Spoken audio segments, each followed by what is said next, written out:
చేస్తాం? మనం ఏమన్నా తాగుబోతులమా?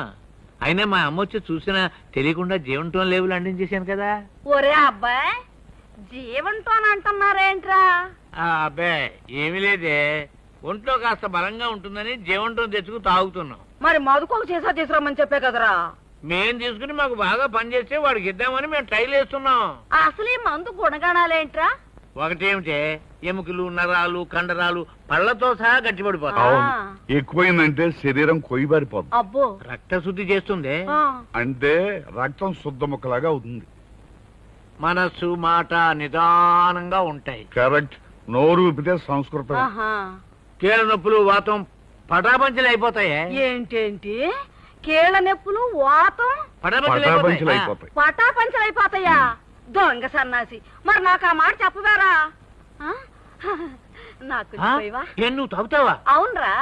వద్దమ్మా, నువ్వు తాగలేవే. మరి ఇద్దరంగా మాట్లాడబాకరా. మీరిద్దరు తాగలేంది, నేను తాగలేనా? పోయి జీవంటోను. అత్తయ్య అదెందుకు గాని, రేపు నీకు వేరే సీసా తెచ్చిస్తాను. చాలే అబ్బాయి, ఊరికే నసుకుతున్నావు. అది నేను ఎంగిల్ చేశానే. నీ ఎంగిల్ నాకు లెక్కంట్రా.